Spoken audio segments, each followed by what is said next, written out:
Hi guys, this is Prashant Suryavanshi in front of you and ये video again मैं आपको बोलूँगा कि आपके लिए तभी हेल्पफुल होगा जब आपने पहले से ये टॉपिक पढ़ रखा होगा या फिर आप डैम्स से पढ़ना चाह रहे हैं। तो इसमें मैंने डैम्स की सारी नोट्स को डिकोड किया हुआ है। तो आज हम डिस्कस करने वाले हैं sociology. Being a self obsessed person, मुझे अपने वीडियो देखना पसंद है, इसलिए मैं ऐसे रिकॉर्ड करता हूँ ताकि मैं उन्हें बार बार सुन सकूँ बाद में जाकर। और आप भी इसकी हेल्प ले सकते हैं अगर आपको हेल्प हो रही है। तो आज हम सोशियोलॉजी के बारे में डिस्कस करने वाले हैं। हालांकि डैम्स की नोट्स में आपको इतने डिटेल्स नहीं मिलेगी क्योंकि मैंने इनमें कुछ और डेप्थ भी ऐड की है और मैंने खुद के भी प्रीवियस नॉलेज को ऐड किया है। सबसे पहले तो first we need to understand कि व्हाट एक्चुअली सोशियोलॉजी इज़, है ना। अगर हम आसान भाषा में बोले तो sociology is nothing but the scientific study of society. अगर हम किसी भी सोसाइटी की एक लॉजिकल स्टडी कर रहे हैं, दैट इज़ सोशियोलॉजी। अब लॉजिकल स्टडी हम क्या करेंगे? लेट्स से कि कोई पर्सन है, हम पूरी सोसाइटी के बिलीफ के बारे में स्टडी करेंगे। किसी सोसाइटी के बिलीफ क्या है, कैसे है। सबसे पहले तो क्या होता था कि सबसे पहले सोशियोलॉजी को लाया क्यों गया? सबसे पहले कुछ साइंटिस्ट को ये जाना था कि सबसे पहले तो फिलोसोफर, यानी कि फ़िलोसॉफ़ी तो हम सभी जानते हैं, तो सबसे पहले फ़िलोसॉफ़ी आई। कुछ फ़िलोसोफर को क्या करना था कि जानना था कि लोगों के बिलीव्स कैसे वर्क करते हैं, वो बिलीव्स बनते कैसे हैं। तो उन सारे बिलीव्स को जानने के लिए हमने क्या किया, सोशियोलॉजी की स्टडी करना स्टार्ट की कि ये बिलीव्स कैसे आते हैं, पुराने ज़माने में ऐसा क्या हुआ होगा जो बिलीव्स लोगों के अंदर इतने स्ट्रॉन्ग हो गए। अब सबसे मेन बात ये आती है कि being a doctor, being a medical student, हम पीएसएम में सोशियोलॉजी को क्यों पढ़ें? सबसे पहली बात यह है कि सबसे पहले हमें ये समझना पड़ेगा कि what is the role of PSM doctor. PSM doctor का रोल ये नहीं होता कि वो एक इंडिविजुअल पेशेंट को देखे। जैसे अगर हम बात करें तो मेडिसिन का डॉक्टर एक इंडिविजुअल पेशेंट को देखेगा और उसे ठीक करेगा। लेकिन एक पीएसएम के डॉक्टर के बारे में बात करें तो पीएसएम के डॉक्टर का काम होता है कि वो एक पूरे सोसाइटी, पूरे कम्युनिटी को ठीक करे।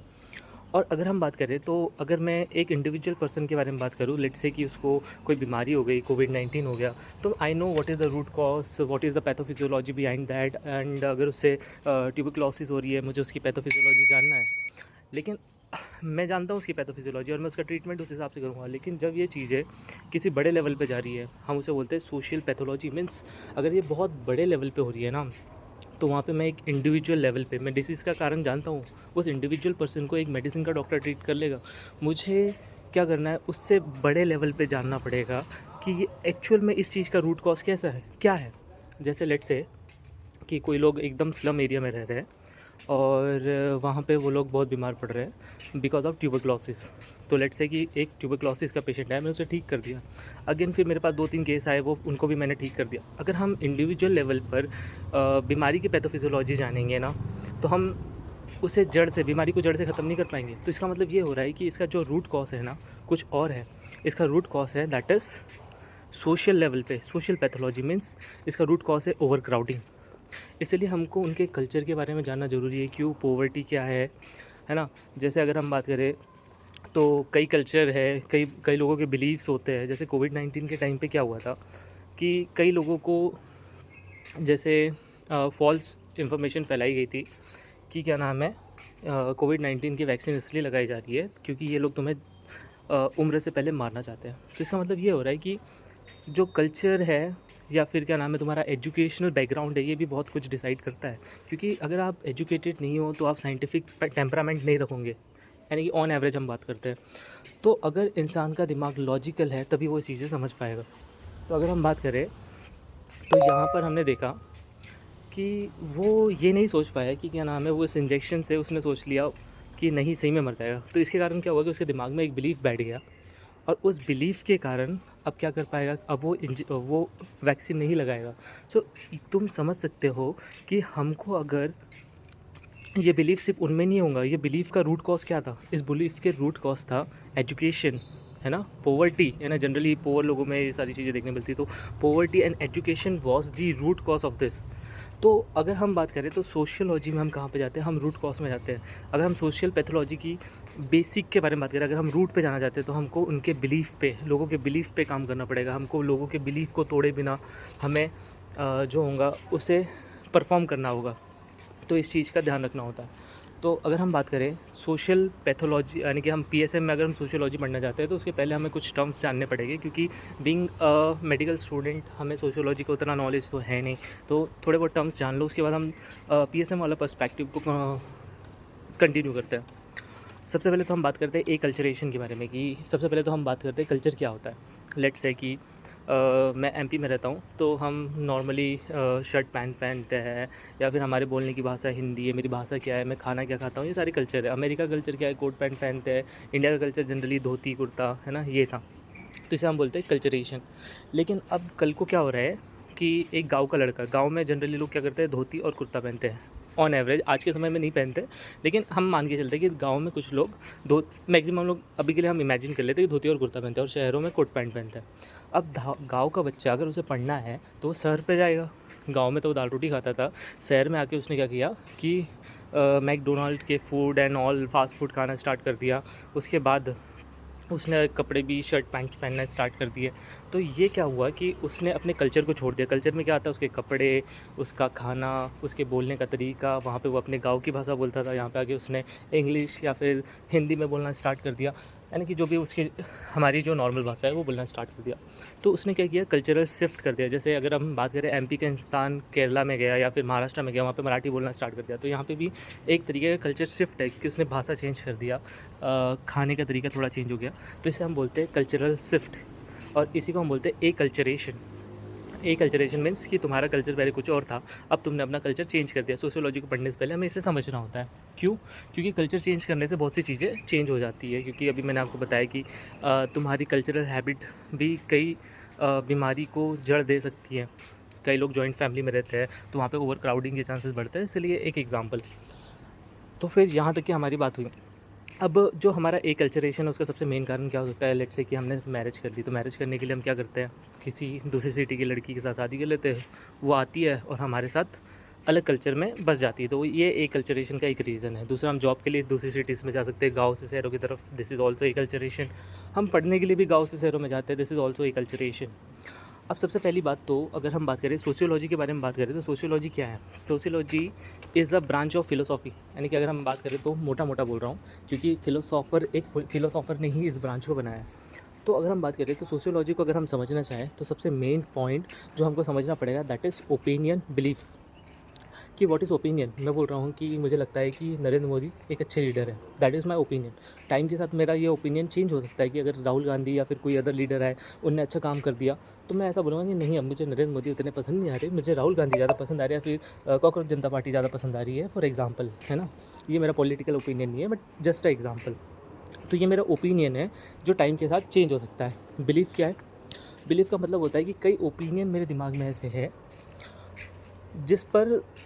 जिससे मैं एक अटैच्ड हूँ, यानी कि मीन्स उसको चेंज करना बहुत मुश्किल है। यानी कि जनरली तो बुक्स में लिखा हुआ है कि ये परमानेंट होता है, लेकिन मेरा ये मानना है कि ये परमानेंट नहीं होते, ये टाइम के साथ चेंज हो जाते हैं। यानी कि कई एडवांस बुक्स में आप पढ़ोगे, पीएसएम की बुक में तो लिखा है कि परमानेंट है, लेकिन कहीं एडवांस बुक्स में आप पढ़ोगे तो वहाँ पर लिखा हुआ है कि it's not permanent but temporarily, यानी कि ये टाइम के साथ चेंज भी हो सकता है, धीरे धीरे कमज़ोर हो सकता है ना।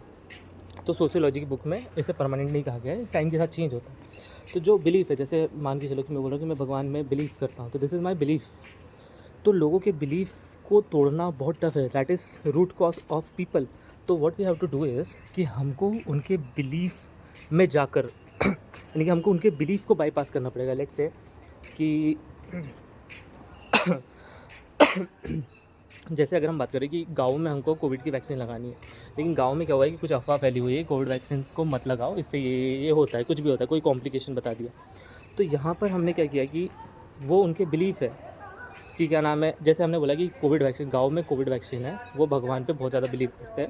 और किसी ने बता दिया कि वो वेजिटेरियन है, कि जो कोविड-19 की वैक्सीन है ना, उसमें ना मांस मिला हुआ है ना, चिकन या फिर मटन का कुछ मिला हुआ है। तो वो लोग उस वैक्सीन को लगाना चाह रहे हैं क्योंकि दैट इज़ देयर बिलीफ, और ऐसा कुछ सही नहीं है। तो हमें इसके लिए क्या करना पड़ेगा पता है, हमको कम्युनिटी पार्टिसिपेशन कराना पड़ेगा। मीन्स वहाँ पे जो रहने वाले उनके हेड है, सरपंच है, या फिर वहाँ के जो पंडित, प्रिस्ट है, टीचर्स है, उन सबको हमारे साथ क्या होना पड़ेगा, गवर्नमेंट के साथ जोड़ना पड़ेगा, ताकि हम गाँव वालों का ट्रस्ट जीत सके। जब ये लोग बोलेंगे कि क्या नाम है, नहीं ये नॉर्मल है, तो जब ये लोग एक्सेप्ट करेंगे तो इनके नीचे इनके जो रिस्पेक्ट करने वाले लोग हैं वो भी इसे एक्सेप्ट करेंगे। दैट्स वाई हम पीएसएम में बिलीव्स के बारे में पढ़ रहे हैं, क्योंकि बिलीव्स जो हो रहा है ना, वो पीएसएम की मेन जड़ें हैं।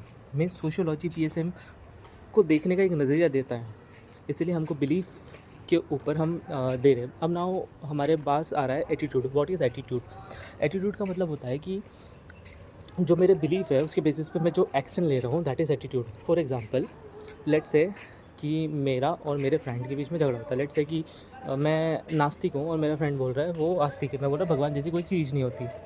उसने बोला तू नीच है, तूने भगवान को ऐसे कैसे बोल दिया। यानी कि ये मेरा ओपिनियन नहीं है, बस मैं एग्जांपल दे रहा हूँ। वो बोल रहा है तू नीच है, तूने ऐसा कैसे बोल दिया कि भगवान जैसी चीज़ नहीं होती। तो पहली बात, उसका बिलीफ क्या था? उसके दिमाग में एक बिलीफ था। बिलीफ का मतलब क्या हुआ कि जो भगवान को नहीं मानते वो लोग क्या है, नीच है ना। ये उसका बिलीफ हुआ। अब उस बिलीफ के कारण उसका जो एटीट्यूड है मेरे लिए वो नेगेटिव हो गया, मतलब वो मेरे को गंदा समझ रहा है इस वजह से। वहीं पे अगर मैं एक नास्तिक के सामने बोलूँगा तेरे को पता है भगवान जैसी कोई चीज़ नहीं होती, वो बोलेगा हाँ तू सही बोल रहा है। उसका बिलीफ क्या है? भगवान जैसी कोई चीज़ नहीं होती। उसका बिलीफ है भगवान जैसी कोई चीज़ नहीं होती, और उसने मेरे को तारीफ़ की। इसका मतलब इस बिलीफ के कारण जो उसका एटीट्यूड है मेरे लिए, दैट इज़ पॉजिटिव। तो बिलीफ के कारण हमारा एटीट्यूड आता है। चलो ठीक है, अभी हमने एटीट्यूड के बारे में बात कर लिया। अब हम बात करते हैं हैबिट के बारे में कि व्हाट इज़ हैबिट। अगर हम हैबिट के बारे में बात करें तो हैबिट मतलब जो हम डेली एक्टिविटी करते हैं, दैट इज़ हैबिट। रोज़ उठना, रोज़ सोना, है ना, whatever work you are doing on your daily basis, that is your habit. Okay. अब हमने यहाँ तक की बात कर ली। अब हमने हैबिट्स के बारे में बात कर लिया। अब हम बात करेंगे लर्निंग के बारे में कि types of learning. Why we are discussing about learning is, सबसे पहले तो हमको ये समझना पड़ेगा कि पीएसएम में हम सोशियोलॉजी में लर्निंग के बारे में भी क्यों बात कर रहे हैं। लर्निंग के बारे में हम इसलिए बात कर रहे हैं ताकि हमको समझ में आए कि बच्चों के लर्निंग करने का तरीका कैसा है, एडल्ट के लर्निंग करने का तरीका कैसा है। क्योंकि जो होती है ना, पीएसएम में हमको हैंड वॉशिंग को प्रमोट करना है, अदर चीज़ों को प्रमोट करना है। लोग किस तरीके से सीखना ज़्यादा पसंद करते हैं, इस बैकग्राउंड में, पूरे बैकग्राउंड में लोग कैसे सीखना पसंद करते हैं, इसलिए हम बेसिक जान लेंगे। सोशियोलॉजी में लर्निंग के बारे में हमें थोड़ा बहुत जानना होता है। सबसे पहले होती है हमारी कॉग्निटिव लर्निंग। जैसे आप मेरा वीडियो देख रहे हो और ये देखकर आप कुछ समझ रहे हो, that is a cognitive learning, क्योंकि यहाँ पे आपका दिमाग यूज़ हो रहा है, आपका लॉजिक यूज़ हो रहा है, that is the cognitive learning. उसके बाद मैं बोल रहा हूँ that is the affective learning. इसका मतलब ये हो रहा है कि दैट इज़ आपकी गर्लफ्रेंड आपको बोल रही है कि क्या नाम है, आप मेरी बात सुनो, नहीं तो मैं आपसे बात नहीं करूँगी, मैं आपसे ब्रेकअप ले लूँगी।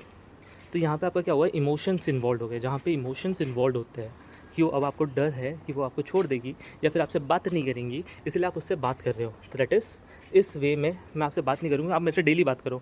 तो उस कारण से आप क्या कर रहे हो, एक नई चीज़ सीख रहे हो कि मेरे को अब इससे डेली बात करना पड़ेगा या कोई स्पेसिफिक काम करना पड़ेगा।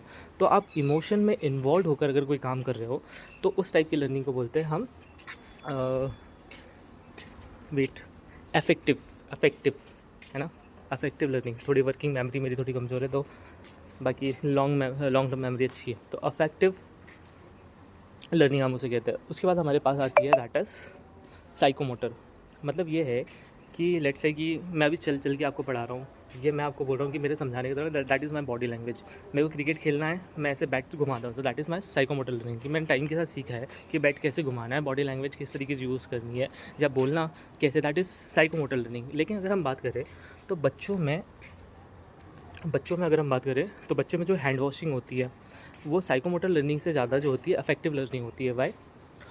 सबसे पहले तो अगर हम बात करें तो बहुत सारे INICET के MCQ में लिखा हुआ है कि अफेक्टिव लर्निंग ओनली होती है, लेकिन मैं उसका एकदम परफेक्ट आंसर दे रहा हूँ कि वो जो हो रही है, यानी INICET में तो INICET वाले ने तो अफेक्टिव लर्निंग माना है, लेकिन उसका मोस्ट परफेक्ट आंसर मुझे लगता है ये होना चाहिए। क्योंकि अगर हम बात करें कोई बच्चा है ना, तो अगर बच्चे को अगर मैं बोलूँ कि हैंड वॉश करो वरना क्या होगा, कि मैं उसे हैंड वॉश नहीं सिखाऊँ, तो वो सबसे पहले तो अपने साइकोमोटर स्किल्स को यूज़ कर ही रहा है। लेकिन उसके यानी कि मतलब मान के चलो, फॉर एग्जांपल मेरा माइंड थोड़ा कहीं और सोचने लग गया था, तो मैं भटक गया था। लेट्स से कोई बच्चा है, मैं उसको बोलूँ कि क्या नाम है, अगर तुम हाथ नहीं धुलोगे ना तुम्हें कोविड-19 हो जाएगा। बच्चे को डरता ही नहीं, उसको समझता ही नहीं क्या होता है, तो वो अपनी साइकोमोटर स्किल्स को उतना यूज़ नहीं कर पाएगा। लेकिन मैं बच्चे को थोड़ा इमोशन से जोड़ूंगा, है ना, इमोशन से जुड़ूंगा। उसको समझ में नहीं आता कि तुमने ऐसा नहीं किया तो मैं तुम्हें खाना नहीं दूंगी, तुमने ऐसा नहीं किया तो मैं डांटूंगी, तुमने ऐसा नहीं किया तो मैं मारूंगी, या फिर वॉट एवर वे में हम ये करना चाहते हैं, तो उसे हम बोलते हैं, क्योंकि यहाँ पे इमोशन इन्वॉल्व है, तो हम इसको बोलेंगे कि एक तरीके की अफेक्टिव लर्निंग है। और बच्चे जो होते हैं अफेक्टिव लर्निंग के थ्रू ज़्यादा सीखते हैं, इसलिए बच्चों में जिस टाइप की लर्निंग होती है दैट इज़ अफेक्टिव लर्निंग। लेकिन जब हम हाथ धोते हैं तो that is a more of psychomotor learning. तो अगर हमें बेस्ट आंसर चुनना है तो दैट इज़ अफेक्टिव लर्निंग। उसके बाद हम देखते हैं और क्या टॉपिक है। तो ये हमने डैम्स के पीएसएम के नोट्स फर्स्ट को पेज को रिवाइज़ कर लिया। हम सेकंड पेज पे जाते हैं। यहाँ पे आ रहा है that is types of family, है ना। तो ये सेंसस के हिसाब की डेफिनेशन है, ये हमारी पीएसएम की पाक की डेफिनेशन नहीं है, क्योंकि पाक की डेफिनेशन से ज़्यादा बेटर है सेंसस की डेफिनेशन, क्योंकि दैट इज़ एक्चुअली हमारी गवर्नमेंट फॉलो करती है, इसलिए हम उसी को फॉलो करेंगे। तो सबसे पहले तो अगर हम बात करें, लेट्स से कि एक लड़का है एक लड़की है, उन्होंने शादी कर ली। तो अगर वो शादी कर ली है और वो दोनों साथ में रह रहे हैं और उनका एक बच्चा हो जाए, तो इस तरीके की फैमिली को हम क्या बोलते हैं, दैट इज़ न्यूक्लियर फैमिली। लेकिन अगर हम वहीं पे बात करें कि अगर वो अपने माँ बाप के साथ रह रहे हैं, माँ बाप के साथ, तो वो अपने माँ बाप के साथ रह रहे हैं, मतलब यहाँ पे हमारे पास 2 एलिजिबल कपल है। What is the meaning of eligible couple? जो कि 14 से 14 नहीं, शायद से 16 से 49 ईयर्स या फिर 17 से 49 ईयर्स के बीच की जो एज ग्रुप होते हैं, जहाँ पे महिलाएं जो होती है ना, जो औरतें होती है, वो रिप्रोडक्शन कर सकती है, that is the eligible couple. क्यों? क्योंकि यही कपल बच्चों को पैदा कर सकते हैं।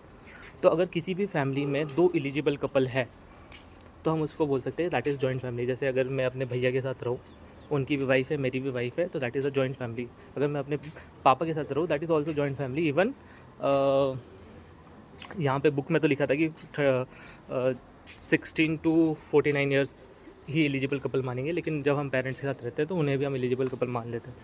फिर उसके बाद हम बात कर रहे हैं एक्सटेंडेड फैमिली। लेट्स से कि क्या हुआ कि वो जो हम 2 लड़कों के बारे में बात कर रहे थे कि एक लड़का एक लड़की से शादी कर ली, वो अपने फैमिली के साथ रह रहे। एक दिन क्या होता है कि उसकी मम्मी की डेथ हो गई, तो अब क्या हुआ कि सिर्फ उसके पापा बचे। तो अब ये जॉइंट फैमिली नहीं रही, एक्सटेंडेड फैमिली हो गई। एक्सटेंडेड फैमिली का मतलब है कि किसी एक न्यूक्लियर फैमिली में एक ब्लड रिलेटेड पर्सन रह रहा है। ब्लड रिलेटेड पर्सन मतलब उसके चाचा, उसका भाई या कोई भी, लेकिन उसकी शादी नहीं हुई है। तो इस तरीके की फैमिली को हम बोलते हैं एक्सटेंडेड फैमिली। तो अभी तक हमने क्या समझ लिया, न्यूक्लियर फैमिली क्या होती है, जॉइंट फैमिली क्या होती है, एक्सटेंडेड फैमिली क्यों होती है। अब हम बात करने वाले हैं न्यूक्लियर फैमिली के बारे में। लेट्स से कि अगर न्यूक्लियर फैमिली है, वो 10 साल तक के रह लेती है, तो 10 साल के बाद जो होती है ना, जो जो न्यूक्लियर फैमिली ने अपने 10 साल कंप्लीट कर लिए ना, तो गवर्नमेंट के लिए ना सबसे टारगेटेड पॉपुलेशन वो होती है, क्योंकि वहाँ पे हमारी फैमिली प्लानिंग को हम अच्छे से अप्लाई कर सकते हैं। कैसे? जैसे मान के चलो कोई न्यूक्लियर फैमिली है, न्यूक्लियर फैमिली मतलब हमने ऑलरेडी डिस्कस किया है। तो 10 साल के बाद क्या होगा कि उन्होंने अपने बच्चे पैदा कर लिए होंगे जितने उनको करने थे। अब 10 साल के बाद उनको और बच्चे तो पैदा नहीं करने होते in general most of the cases में। तो अब हम वहाँ पे फैमिली प्लानिंग को जो हो सकते हैं, उन्हें ट्रेन कर सकते हैं कि नहीं आप वैसेक्टॉमी कर लो, ट्यूबेक्टॉमी कर लो। तो दैट इज़ वाई गवर्नमेंट जो होती है इनके ऊपर ज़्यादा नज़र रखती है जिनकी 10 साल कंप्लीट हो चुके हैं। इसके बाद सबसे पहले तो मैंने आपको फैमिली की डेफिनेशन नहीं बताई, हालांकि मैं ब्रीफली आपको बता देता हूँ कि फैमिली क्या होती है। फैमिली का मतलब होता है कि कोई ब्लड रिलेटेड या एडॉप्टेड मेंबर जो एक घर के अंदर रह रहा है। लेट्स से कि मान के चलो कि अगर मैं अपने दोस्त के साथ एक रूम के अंदर रह रहा हूँ और मैं सेम किचन शेयर कर रहा हूँ उसके साथ, तो ये क्या हो रहा है, ये हाउस होल्ड है, ये फैमिली नहीं है। अगर मैं फैमिली से कब मानूंगा कि अगर मैं उसके साथ रहता, वो मेरा ब्लड रिलेटेड होता, मतलब मेरा भाई होता, तो ये फैमिली होती। तो साथ में ब्लड रिलेटेड या तो एडॉप्टेड होना चाहिए और सेम किचन जो होना चाहिए वो शेयर करना चाहिए, तभी हम उसको फैमिली बोल सकते हैं। चलो ठीक है, यहाँ तक कि हमारे बात हुआ। अब हम बात कर रहे हैं दैट इज़ फैमिली साइकिल के बारे में कि व्हाट इज़ फैमिली साइकिल। जैसे हमने बात किया कि एक लड़का एक लड़की उन्होंने शादी कर ली, शादी करने के बाद उन दोनों का एक बच्चा होता है। तो जैसे सबसे पहले तो एक लड़का एक लड़की, पहले तो वो इंडिविजुअल थे, जैसे उन्होंने शादी कर ली तो उन्होंने एक क्या कर लिया, फॉर्मेशन कर लिया, फैमिली का फॉर्मेशन कर दिया। तो दैट्स वाई हम बोलते हैं फैमिली फॉर्मेशन फेज, और नॉर्मली फॉर्मेशन फेज बोल देते हैं। अब इनके बीच में क्या हुआ कि इंटरकोर्स हुआ, कुछ सालों बाद बच्चा हुआ, तो इन्होंने क्या किया, एक बच्चा पैदा कर लिया। अब क्या हुआ, इनकी फैमिली जो होती है वो बड़ी हो गई, यानी कि फैमिली का एक एक्सटेंशन हो गया। तो हमने बोलते हैं कि एक एक्सटेंशन फेज है। लेकिन इंडिया में जनरली क्या होता है कि एक लड़का एक लड़की को हमने ध्यान देते हैं, तो हम एक बच्चे में हम बोलते हैं कि दैट इज़ एक्सटेंशन। लेकिन फिर एक और बच्चा या फिर और मल्टीपल बच्चे, अगर 1 2 3 बच्चे होते हैं, तो जो लास्ट बच्चा होता है उस केस में हम बोल देते हैं कि कंप्लीट एक्सटेंशन हो चुका है, मतलब कंपनी अब मैक्सिमम लेवल तक के बढ़ चुकी है। एक बच्चा हो गया, उसके बाद दूसरा, तीसरा, अब कंपनी जो फैमिली है वो मैक्सिमम बढ़ चुकी है। तो this is called the complete extension. अब इसके बाद क्या हो रहा है कि दैट इज़ कि बच्चा जो हो रहा है उसकी शादी होती है और बच्चा घर छोड़ के चला जाता है और अपना अलग लाइफ जीता है, मतलब माँ बाप को उसने दगाबाजी कर दी, माँ बाप को धोखा दे दिया, माँ बाप को नहीं संभाल रहा, अब वो अलग रहने लग गया। अब क्या हो रहा है कि इस केस में जो पहला बच्चा है वो चला गया, तो इसको हम बोलते हैं क्या बोल सकते हैं यार, कॉन्ट्रैक्शन ऑफ फैमिली, है ना। तो मतलब क्या हुआ कि एक फैमिली है, पहले वो छोटी सी फैमिली थी, अब वो और छोटी हो गई, तो that is called the contraction of family, क्योंकि एक पर्सन जो है वो फैमिली छोड़कर जा चुका है। अब उसके बाद क्या हुआ कि उसकी बहन बच्ची हुई, उसकी शादी होगी। तो अब क्या हो रहा है कि वो भी शादी हो करके चल जाएगी, तो that is called the complete contraction of family.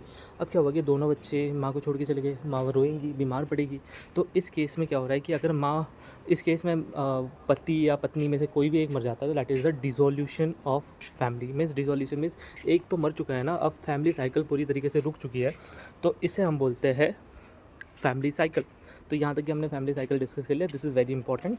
अब हम देखते हैं कि कुछ पॉइंट्स हमने छोड़े तो नहीं, ताकि मैं इस रिवीजन सीरीज़ में ऐड कर दूँ, है ना। अब क्या हो रहा है कि दैट इज़ हम बात करने वाले सोशियो इकोनॉमिक स्केल के बारे में, कि what is socio economic scale. Let's say मैं इसको एक स्टोरी के थ्रू समझाऊंगा, ताकि आपको बहुत इन्हें याद रखने में आसानी जाए, क्योंकि ये थोड़ा सा इसमें कुछ फैक्चुअल चीज़ें भी है, इसलिए। तो सबसे पहले क्या होता है कि एक लड़का है ना, वो चाहता है, एक लड़का है, वो अपने दोस्त से थोड़ा सा जेलस है, वो चेक करना चाहता है कि हम दोनों में से कौन ज़्यादा अमीर है। तो उसके लिए वो क्या करता है, उसका दोस्त जो होता है ना, वो रूरल सेटअप में रहता है, और जो लड़का है वो अर्बन सेटअप में रहता है।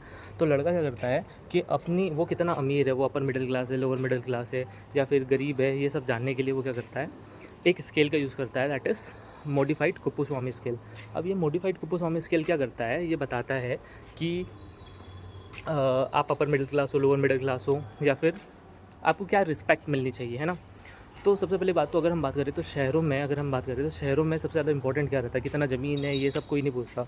शहरों में जो सबसे ज़्यादा रिस्पेक्ट की चीज़ होती है कि आपका एजुकेशन क्या है, आपका ऑक्यूपेशन क्या है, आपकी फैमिली इनकम क्या है। अब सबसे पहली बात यह है कि यहाँ पे हम जो होता है ना, एजुकेशन हेड ऑफ़ फैमिली का लेते हैं। जैसे अगर मैं हूँ, मेरी वाइफ है, तो मेरा एजुकेशन देखा जाएगा।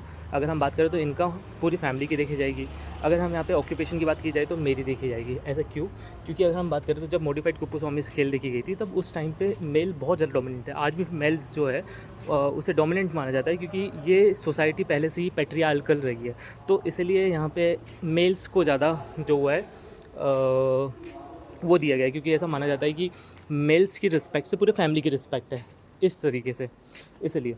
तो यहाँ पे हमारे पास क्या होता है कि एजुकेशन का जो होता है स्कोर हमारा 0 से 7 के बीच में होता है। फिर अगर हम ऑक्यूपेशन के बारे में बात करें तो ऑक्यूपेशन का स्कोर 0 से 10 के बीच में होता है। वहीं पे अगर हम किसी बारे में बात करें, जो फैमिली इनकम के बारे में बात करें तो उसमें एक से ज़्यादा की होते हैं, तो 0 से 12 के बीच में होता है। तो अगर आपकी इनकम, जैसे आपका स्कोर इन सबको कैलकुलेट करने के बाद 25 से 29 के बीच, 25 टू 26 से 29 के बीच में आ रहा है, तो आप हायर क्लास के हो, है ना। फिर उसके बाद अगर आपके पास आपका स्कोर जो हो रहा है वो 16 से 25 के बीच में आ रहा है, तो आप हो अपर मिडिल क्लास।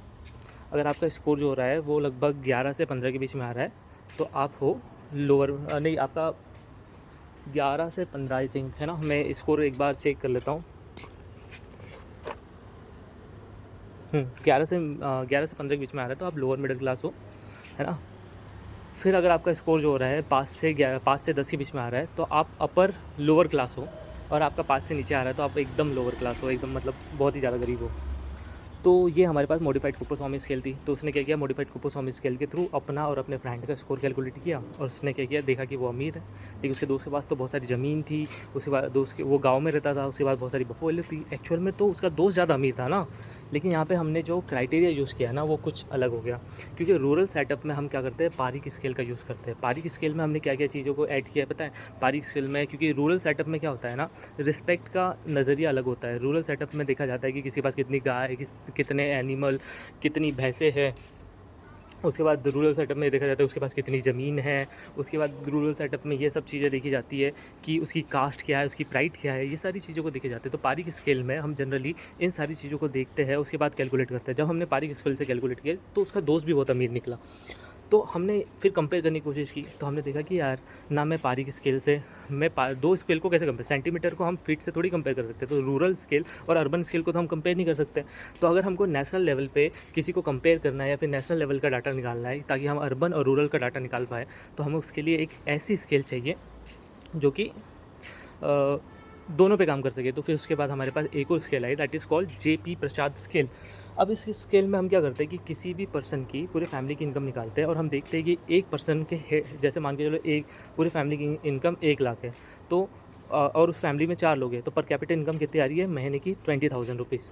तो इस बेसिस पे हम देख रहे हैं तो पर कैपिटा इनकम कितनी है, पर पर्सन के लिए कितनी इनकम जाती है, ये जो होती है हम यहाँ पे कैलकुलेट कर रहे हैं। तो इसके बेसिस पे हमने देखा कि जो उसका गाँव वाला फ्रेंड था वो ज़्यादा अमीर था। इसलिए हम क्या होता है कि हमें जो होती है ना, इस स्केल को हम बोलते हैं that is GP Prasad scale. तो जीपी प्रसाद स्केल हम जो होती है गाँव में और शहरों दोनों में लगा सकते हैं। और वहीं पर अगर हम शहरों के लिए मॉडिफाइड कुप्पोस्वामी स्केल, और अगर हम बात करें गाँव के लिए that is the Pareek scale. अब उसी के साथ अगर हम बात करें तो शहरों के लिए हमारे पास और भी स्केल है जो कि उतनी फेमस नहीं है, लेकिन अगर डैम्स की नोट्स में लिखी हुई है तो मैं आपको बता देता हूँ। इन्हें बस एक बार सुन लेना, याद कर लेना। तो अगर हमारे पास होती है एक श्रीवास्तव स्केल, उसके बाद हमारे पास जलोटा स्केल, उसके बाद हमारे पास होता है दैट इज़ कुछ श्रेष्ठ ऐसा कुछ नाम था, मैं एक बार कंफर्म करके बता देता हूँ। श्रेष्ठ स्केल है ना, तो तीसरा वाला कंफर्म कर लेना, नोट्स में नहीं लिखा। उसके बाद अगर हम बात करें तो वहीं पे अगर हम रूरल सेटअप के बारे में बात करें तो रूरल सेटअप में होता है राउटकर स्केल, एक और एक्स्ट्रा एडिशनल स्केल राउटकर स्केल। और एक स्केल होती है हमारे पास श्रीपुरकर स्केल ऐसा कुछ, सिरपुरकर स्केल ऐसा कुछ नाम है। तो ये 3 स्केल होती है जो हमारे पास गांव में होती है। लेकिन हमको यहाँ पे मेनली जो हो रहा है, हमको यहाँ से ये समझना है कि एक्चुअल में हम इन स्केल का यूज़ क्यों कर रहे हैं, ताकि हम ये देख सकें कि लोग कितने गरीब है, कोई कितना अमीर है। क्योंकि गरीबों की बीमारियाँ अलग है, अमीरों की बीमारियाँ अलग है। गरीबों में generally communicable disease like TB, HIV, ये सब चीज़ें गरीबों में देखने को मिलती है। वहीं पर अमीरों की बात करें, वैसे अमीरों में HIV को नहीं हट लूँगा क्योंकि अमीर भी कोकेन एंड ऑल लेते हैं, तो अमीरों में भी देख सकती है, लेकिन गरीबों में TB होता है। वहीं पे अगर हम अमीरों के बारे में बात करें तो वहाँ पे non communicable disease like diabetes, asthma, ये सारी चीज़ें अमीरों में देखने को मिलती है इन जनरल। फिर उसके बाद अगर हम बात करें तो हम सोशल पैथोलॉजी के बारे में दिया है उसमें। तो सबसे पहले तो अगर हम बात करें तो व्हाट इज़ सोशल पैथोलॉजी। सबसे पहले तो अगर हम बात करें तो हमको एक डिसाइड करना पड़ेगा कि हमारी जो मेजरिंग यूनिट है वो क्या है। अगर मैं बात करूँ तो अगर नॉर्मल डॉक्टर जो हो रहा है वो एक पेशेंट को देख रहा है, उस पेशेंट में मैं क्या देखूँगा कि उसमें कौन सी बीमारियाँ है ना। तो मेरी मेजरिंग यूनिट क्या है, मैं उसकी पैथोफिजियोलॉजी देखूंगा, उसकी मॉलिक्यूलर लेवल पे क्या हो रहा है। लेकिन यहाँ पे मेरी मेजरिंग यूनिट जो हो रहा है एक इंडिविजुअल नहीं है, मैं उसकी बॉडी की पैथोफिजियोलॉजी नहीं देखूंगा। मुझे देखना पड़ेगा कि उस सोसाइटी के लेवल पे, मतलब मेरे को एक पॉपुलेशन को ट्रीट करना है ना, तो उस सोसाइटी को ठीक करने के लिए मेरे को क्या करना पड़ेगा। लेट्स से कि कहीं पे क्या हुआ, कोलेरा का आउटब्रेक हो गया। अब मैं ये देखूँगा कि वहाँ पे कोलेरा क्यों आउटब्रेक हो रहा है ना। तो वहाँ का रीज़न है क्योंकि वहाँ पे गंदगी है, नॉल है। गंदगी है, नॉल क्या क्यों है, क्योंकि वो लोग गरीब है, ये सब है। तो मेन चीज़ ये है कि यहाँ पे हमारे लोगों के जो बिलीव्स है कि किस तरीके से है ना, उनकी हैबिट्स, बिलीव्स होते हैं, फिर उनका एटीट्यूड होता है, वही चीज़ें उनकी हैबिट फॉर्म करती है। वो लोग गंदा करते हैं आसपास के इलाकों को, तो उनकी जो हैबिट्स है मुझे उसको चेंज करना पड़ेगा। अगर मैं उसकी हैबिट्स, मतलब अगर हम बात करें तो यहाँ पे पैथोफिजियोलॉजी मीन्स बेसिक रीज़न क्या है, बेसिक रीज़न जैसे मैं उसको ठीक करूँ तो सब चीज़ें ठीक हो जाएगी।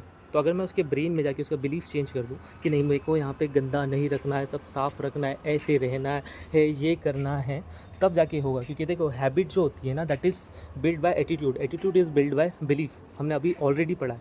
तो what I have to do is being a doctor, because अगर हम बात करें तो जब मेरे पास ट्यूबरक्लोसिस का पेशेंट आ रहा है तो मैं उसके सिम्टम्स को ठीक नहीं करा कि उसको बुखार आ रहा है तो सिम्टोमेटिक ट्रीटमेंट दे दिया, तो यहाँ पे उसकी हैबिट को ठीक कर दिया, ऐसा नहीं हो रहा। अगर हमको रूट कॉज को ठीक करना है तो दैट इज़ द मेरे को I have to kill that mycobacterium tuberculosis.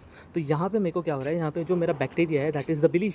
So what I have to do is either I have to change that belief, और मुझे उस बिलीफ को, या तो मेरे को उस बिलीफ को बाईपास करना पड़ेगा क्योंकि लोग अपने बिलीफ को इतना आसानी से चेंज नहीं करते।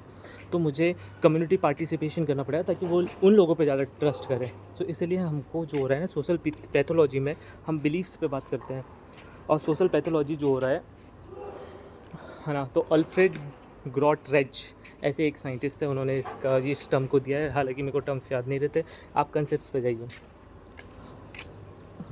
उसके बाद अगर हम बात करें तो सिक्योरिटी है ना, सोशल सिक्योरिटी के बारे में बात करते हैं। तो हम यहाँ पे सोशल सिक्योरिटी के बारे में क्यों बात कर रहे हैं, सबसे पहले तो अगर मैं बात करूँ तो एक जर्मनी का एक शासक था, उसका नाम था बिस्मार्क।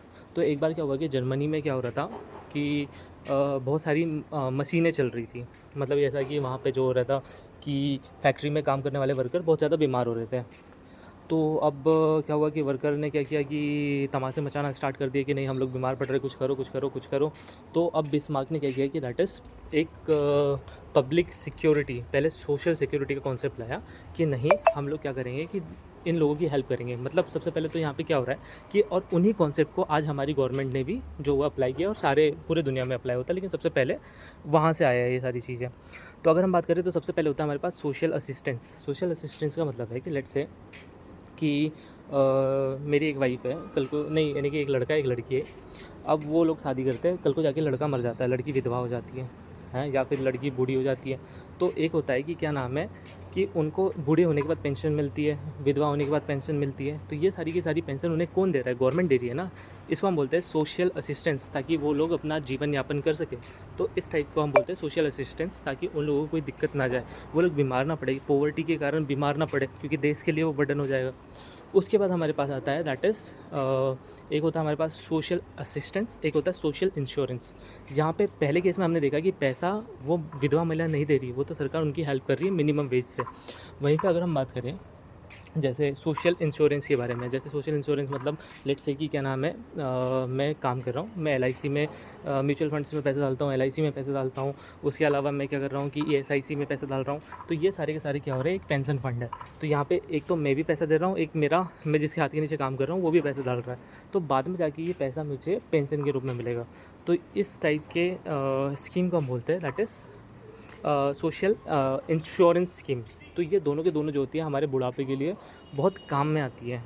तो ये दोनों स्कीम इंडिया ने लागू कर दी कि नहीं, जो विधवा है उनको हम मिनिमम वेज दे देंगे, लेकिन बाकी लोगों के लिए हम इतना करते हैं। गवर्नमेंट थोड़ा सा पैसा अपना साइड से डालेंगे, खुद अपना डालो, that is the social insurance. उसके बाद हमारे पास है safety net. What is the meaning of safety net? Safety net का मतलब ये है कि गवर्नमेंट जो होती है लोगों को ration card, BPL card and all देती है, ताकि लोग जो हो रहे हैं ना पॉवर्टी लाइन के नीचे जाके मर ना जाए। अब सबसे पहले तो अगर हम बात करें ना तो पॉवर्टी होती क्या है, सबसे पहले हम ये जानते हैं इंडिया के हिसाब से पॉवर्टी का मतलब ये है कि जो इंसान रोज़ की दाल रोटी अफोर्ड कर ले, कपड़ा वपड़ा सब भाड़ में जाए, जो रोज़ की दाल रोटी अफोर्ड कर ले, दैट इज़ वो गरीबी की लाइन से थोड़ा सा ऊपर है। दाल रोटी मतलब मिनिमम हम मेरे को ज़िंदा रहने के लिए मिनिमम कैलोरी कितनी चाहिए? अगर मैं शहर में रहता हूँ 2100 कैलोरी, क्योंकि मैं सेडेंट्री लाइफस्टाइल जीता हूँ। कोई गांव में रहता है तो उसके लिए 24 किलो कैलोरी जो हो रही है दैट इज़ नेसेसरी। अब इसके लिए मिनिमम चीज़ क्या चाहिए, यानी कि अगर हम बात करें तो एक कमेटी बैठी, उस कमेटी का नाम था रंगा राजा कमेटी। वहाँ पे इन लोगों ने डिसाइड किया कि मिनिमम क्या चाहिए। मिनिमम ज़िंदा रहने के लिए 2100 किलो कैलोरी चाहिए, और क्या नाम है शहरों वालों को, और गांव वालों को चाहिए 2400 किलो कैलोरी। तो इन्होंने डिसाइड किया कि जब इतनी किलो कैलोरी चाहिए तो इसके लिए मिनिमम खाना क्या चाहिए। तो दाल चावल अगर कोई अफोर्ड कर ले तो वो इतना कर लेगा, और दाल चावल को अफोर्ड करने के लिए सस्ती सस्ती दाल और सस्ता सस्ता चावल कितने रुपीज़ में आ जाएगा? गाँव में सस्ता होता है, 32 रुपीज़ में मिल जाता है। तो गाँव के लिए 32 रुपीज़ में, और शहरों के लिए 47 रुपीज़ में। तो मिनिमम वेज कितना हुआ पता है? डेली का अगर कोई 32 रुपये कमाता है गाँव में तो गरीबी से थोड़ा सा ऊपर है, और शहरों में वो डेली का 47 रुपये कमाता है। पर कैपिटा की बात कर रहा हूँ, एक पर्सन के लिए। तो वो क्या नाम है, अगर कोई 200 रुपये कमा रहा है और 4 लोग हैं तो वो गरीबी से थोड़ा सा ऊपर है ना, क्योंकि 50 रुपये ही आ रहा है पर पर्सन के हाथ में, तो वो गरीबी से थोड़ा सा ऊपर है पर कैपिटा। तो ये है गरीबी की लाइन।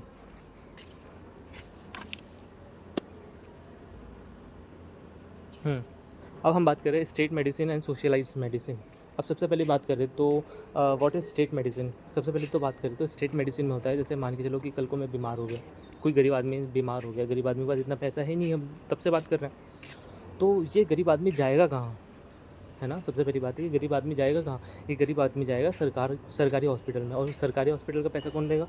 स्टेट, है ना, जो गवर्नमेंट है, सरकार है, वो देंगी हमारे टैक्स के पैसे से। लेकिन क्या हो रहा है कि एक और कॉन्सेप्ट है that is the social medicine. Social medicine में क्या होता है कि देखो अलग कुछ देश ऐसे होते हैं जो स्टेट मेडिसिन को फॉलो करते हैं। स्टेट मेडिसिन में क्या होता है कि कोई गरीब आदमी है, वो सरकार के पास जाएगा, स्टेट मेडिसिन, वो सरकार के पास जाएगा और सरकार उसका इलाज करेगी, दैट इज़ स्टेट मेडिसिन। लेकिन सोशलाइज मेडिसिन में क्या होता है कि अब ये सरकारी हॉस्पिटल में तो जाएगा ही, उसके साथ साथ जो हो रहा है डॉक्टर का जो हॉस्पिटल में वो लोग पढ़ रहे हैं, जैसे मैं MBBS कर रहा हूँ तो मेरा जो पूरा खर्चा है वो सरकार उठा रही है।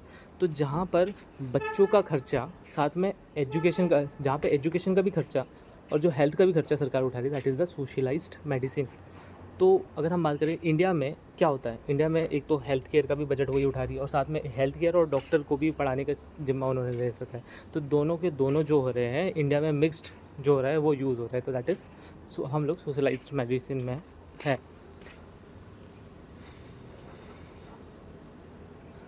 हाँ, अब what is the aim of socialised medicine. तो सरकार ने ऐसा क्यों किया कि हम सोशलाइज्ड मेडिसिन को ले सकें। सोशलाइज मेडिसिन इसलिए किया क्योंकि जैसे अगर हम बात करें तो सोशलाइज मेडिसिन में अगर हम बात करें तो डॉक्टर को अगर वो फ्री में पढ़ाएंगे, अगर कोई लेट से कि डॉक्टर से वो 1 करोड़ रुपए चार्ज करेंगे, तो डॉक्टर अगर 1 करोड़ लगाएगा तो वो गरीबों को फ्री में क्यों ट्रीट करेगा, वो ज़्यादा पैसा लगेगा। उसके बाद ही 2 डॉक्टर के बीच में कॉम्पिटिशन बढ़ेगा। इसलिए जो डॉक्टर्स गवर्नमेंट हॉस्पिटल में काम करते हैं, अगर हम स्टेट की अलग अलग पॉलिसीज़ होती है, लेकिन नेशनल लेवल की पॉलिसी की बात करें तो वो लोग जो होते हैं वो प्राइवेट प्रैक्टिस नहीं कर सकते।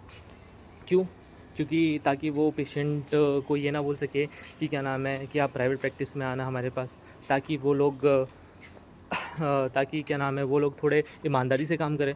तो ये सारी चीज़ों के कारण हमारे पास क्या हो रहा है कि दैट इज़ थोड़ी सी ट्रांसपेरेंसी आ रही है, और इसके थ्रू हम एक यूनिवर्सल हेल्थ केयर को हम अचीव करना चाहते हैं कि सारे लोग इस दुनिया में सबको एक हाई क्वालिटी का हेल्थ केयर मिल सके, एक हाई क्वालिटी का न्यूट्रिशन मिल सके। तो यही हमारा मोटो है। तो हमने सोशियोलॉजी को डिस्कस कर लिया। अब एक ब्रीफ आपको मैं एक कहानी सुनाता हूँ, उस कहानी के थ्रू मैं आपको ये पूरे कॉन्सेप्ट को कनेक्ट कर देता हूँ। सबसे पहले तो अगर हम बात करें तो एक इमेजिन करो, एक लड़का है ना, एक लड़की है। अब एक लड़का और एक लड़की के जो हो रहे हैं ना, ये सोचते हैं कि जो इन लोगों को पढ़ने के लिए शहर जाना पड़ता है। तो गाँव का इनका अपना एक कल्चर होता है, शहर में जाने के बाद ये अपना, मैंने अभी ऑलरेडी सब कुछ समझा दिया तो अभी समझाऊंगा नहीं, बस स्पीड में एक स्टोरी बता रहा हूँ। तो ये शहर में जाते हैं और अपना एक नया कल्चर बनाते हैं। तो ये कल्चर, इसको हम बोलेंगे ए कल्चरेशन। उसके बाद क्या हुआ कि दैट इज़ इन लोगों के बिलीव थे कि शहर के लोग अच्छे नहीं होते, लेकिन इनके बिलीफ इन लोगों का ओपिनियन था कि शहर के लोग अच्छे नहीं होते, लेकिन बाद में इन्होंने देखा कि शहर के लोग अच्छे हैं, तो इनका ओपिनियन चेंज हो गया। तो हम बोल सकते हैं कि ओपिनियन चेंज होता है। उसके बाद क्या हुआ कि दैट इज़ इनका बिलीफ, एक दिन क्या हुआ कि कैंटीन में इन दोनों के बीच में लड़ाई हो गई। एक बोल रही है कि नाम है भगवान सब सही कर देगा, है ना, लड़ाई होगी। और वो बोल रही, लड़की बोल रही है कि भगवान सब सही कर देगा। लड़का बोलता है कि भगवान जैसे कोई चीज़ नहीं होती। क्यों? ये क्या हुआ, ये उसका ओपिनियन है। फिर उसके बाद क्या हुआ कि दैट इज़ लड़की ने बोला कि तू चूतिया है ना, तो ये चूतिया है। इसका मतलब क्या हुआ कि जो भगवान को नहीं मानता वो चूतिया होता है। ये लड़की का बिलीफ था, और उसके थ्रू उसने उसके लिए जो नेगेटिव एटीट्यूड, नेगेटिव भावनाएं रखी, दैट इज़ हर एटीट्यूड। तो ये उसका एटीट्यूड हो गया। अब इन सब के बाद क्या हुआ कि दैट इज़ धीरे धीरे आई थिंक स्टोरी बनाते बनाते ये आधा घंटा और चल जाएगा। तो स्टोरी के लिए मैं अलग सा वीडियो लाऊंगा। हालांकि मैंने इसमें कॉन्सेप्ट समझा दिया है। आधा घंटा या 40 मिनट का हो चुका है, क्योंकि मेरे को ऐसा लग रहा है कि इतना सा पार्ट अगर इतना टाइम तक के चला है तो स्टोरी बहुत लंबी चलेगी। तो ठीक है, इसको यहीं पे एंड करते हैं। Thank you.